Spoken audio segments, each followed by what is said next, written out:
Língua presa e amamentação. O que tem a ver essas duas coisas? Você já ouviu falar sobre essa relação? Ou talvez você recebeu ou está desconfiada desse diagnóstico na sua história de amamentação?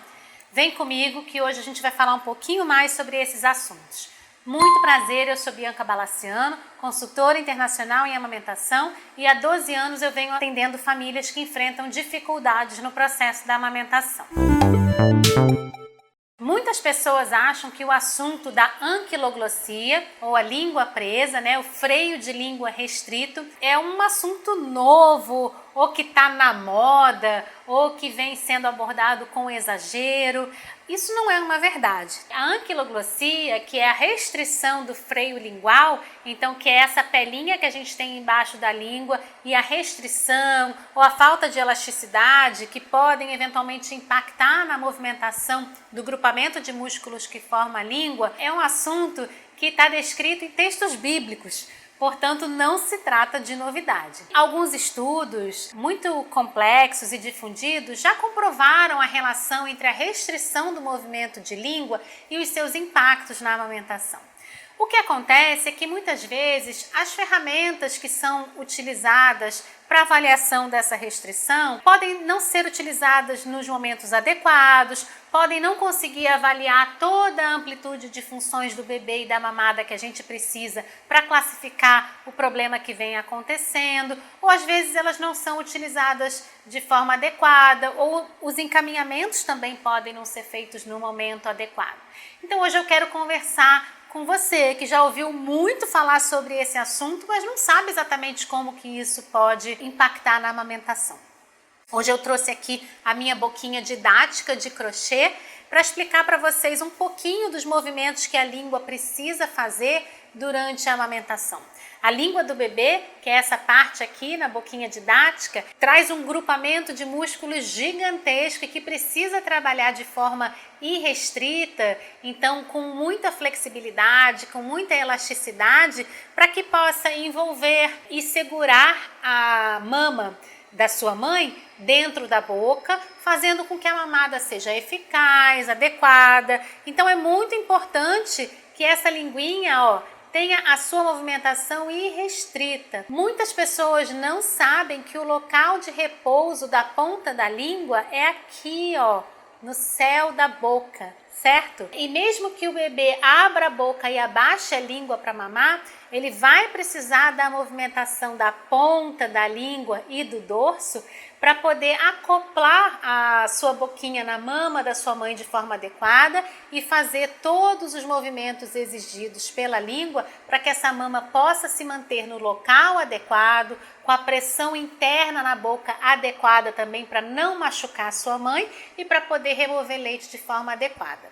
Quando essa linguinha está presa, então quando a gente tem a restrição desse freio, que é essa pelinha que a gente tem embaixo da língua, essa língua pode não se elevar adequadamente, o céu da boca do seu bebê pode ter um formato ovalado e profundo, e isso pode dificultar o fato do seu bebê mamar, pode fazer com que ele tenha dificuldade de se acoplar na mama, de manter a mama dentro da sua boquinha, de que ele consiga fazer a movimentação necessária com a língua para poder remover leite de forma adequada. E infelizmente algumas dessas situações podem estar relacionadas com a restrição do freio lingual ou a falta de elasticidade. É muito importante que esse diagnóstico seja feito de forma correta, porque muitas vezes esse diagnóstico vai exigir um procedimento que a gente chama da liberação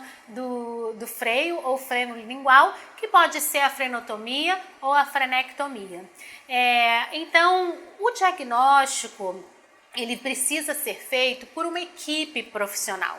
Muitas vezes, quem pode perceber que alguma alteração do freio lingual pode estar impactando na amamentação, pode ser a própria mãe ou a própria família, ou o profissional que está na linha de frente, como a consultora de amamentação, a pediatra.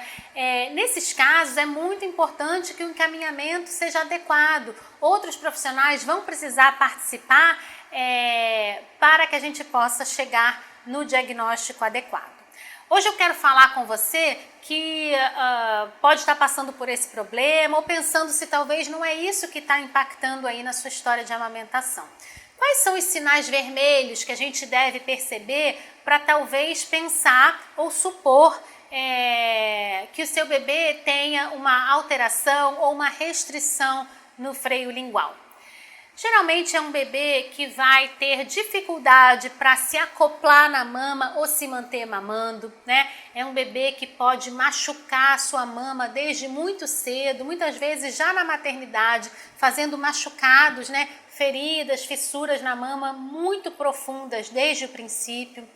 Talvez você repare também que quando o seu bebê larga a mama e termina a mamada, o seu mamilo está bem comprimido, achatado, às vezes ficando até com aquele formato de batom novo, sabe? Amassado de um ladinho e reto do outro lado. Com frequência também, os bebês que não conseguem fazer a movimentação adequada da língua, eles têm dificuldade para mamar. Então as mamadas podem ser muito longas, o bebê pode precisar de muito tempo para conseguir extrair leite, e as mamadas podem ser também pouco produtivas, então dificilmente vocês vão ver aquele bebê que engole, que está interessado na mamada e que fica logo saciado. Então, a ideia de contar para vocês aqui um pouquinho dos sinais de alerta a respeito da restrição do freio lingual e de como isso pode estar impactando aí na amamentação de vocês, é mostrar que também não só a apresentação visual do freio de língua é o que orienta um possível diagnóstico. É claro que alguns bebês vão ter aquele freio de língua restrito, que é o freio clássico. É aquele bebê que tenta levantar a língua e forma um coração. Nem sempre a gente vai ter essa apresentação visual. Às vezes nós temos freios mais posteriores, então eles estão localizados mais atrás na área da língua, mas eles podem sim, infelizmente, estar impactando na elevação e na movimentação da língua do seu bebê. Então, se você vem percebendo todos esses sinais ou alguns destes sinais durante a mamada, ou se você já recebeu ou desconfia desse diagnóstico, perceba se eles existem aí durante a sua amamentação. Caso você esteja desconfiada, você pode procurar a sua consultora de amamentação ou a sua pediatra, que vão poder fazer uma avaliação e provavelmente um encaminhamento, né? Para a gente fechar o diagnóstico, é importante uma equipe trabalhando em conjunto. Não só para o procedimento que pode ajudar a liberar esse freio lingual, que geralmente é feito por uma dentista, pode ser feito também por uma pediatra, mas principalmente porque esse bebê pode precisar de um acompanhamento. Não é incomum que a gente encaminhe bebês com restrição de freio lingual que tenha impacto na mamada para um profissional, por exemplo, da fonoaudiologia, que vai poder ajudar na liberação desses movimentos e na reabilitação oral do bebê, e também para um profissional da fisioterapia, que pode ser o osteopata, o terapeuta crânio-sacral ou outras especialidades que vão fazer manobras que podem ajudar também na liberação da musculatura do bebê. É importante lembrar que o freio de língua está presente desde as 12 semanas de gestação. Então, quer dizer, a restrição do movimento de língua já acontece quando o seu bebê está dentro da sua barriga. Ele aprende a usar essa língua dessa forma. Não é uma mágica que acontece quando a gente libera o freio lingual e o bebê começa a mamar com a língua menos restrita. Ele precisa de uma reabilitação, o bebê precisa reaprender, readequar todos os movimentos orais para passar a mamar de forma satisfatória. Algumas pessoas vão ter o diagnóstico da restrição do freio de língua já na maternidade, quando é aplicado o teste da linguinha. O teste da linguinha é um protocolo nacional que pode rastrear principalmente os casos mais graves. Infelizmente, alguns casos são mais duvidosos e com isso a gente pode levar mais tempo para diagnosticar. Eu espero ter deixado algumas dicas importantes para vocês aqui hoje.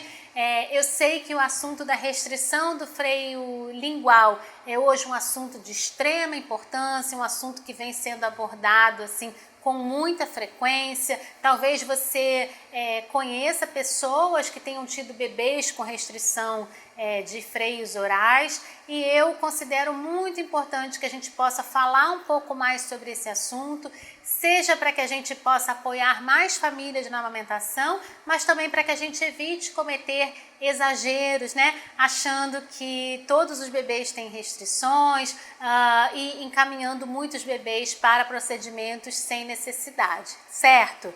No entanto, a restrição dos freios orais pode causar grandes impactos na amamentação, principalmente muita dor para amamentar, muitos machucados para amamentar e prolongados e que seguem acontecendo mesmo depois dos ajustes propostos pelos profissionais. Por isso, é de extrema importância que, se você está desconfiada dessa condição no seu bebê, se você observou algum dos sintomas que eu falei para você aqui hoje nesse vídeo, que você procure ajuda profissional para que você possa ter o diagnóstico e os encaminhamentos corretos. Bom, eu espero ter te ajudado bastante com as dicas que eu coloquei aqui nesse vídeo. Mais uma vez eu quero reforçar que o diagnóstico de restrição de freios orais deve ser feito por uma equipe habilitada. O diagnóstico visual, a aparência visual do freio sozinha, isolada, dificilmente vai possibilitar que a gente chegue a um diagnóstico adequado. Portanto, o ideal seria que você procurasse uma profissional que possa observar a boquinha do seu bebê, a avaliação física como um todo do bebê, a avaliação das mamas e também as mamadas, para que aí sim a gente possa pensar na restrição do freio lingual como uma possibilidade na sua história e fazer os encaminhamentos adequados. Não deixa de colocar o seu curtir aqui se esse vídeo te agradou, compartilhar com quem pode estar precisando desse conteúdo. E é claro, se você gostou do que eu venho falando por aqui nos meus vídeos, vou adorar que você se inscreva no meu canal, ative o sininho das notificações e, por favor, se você viveu alguma dificuldade relacionada à restrição de freios orais na amamentação, deixa o seu comentário aqui embaixo e, se você quiser também deixar sugestões para os próximos vídeos, eu vou adorar. Um beijo e boas mamadas!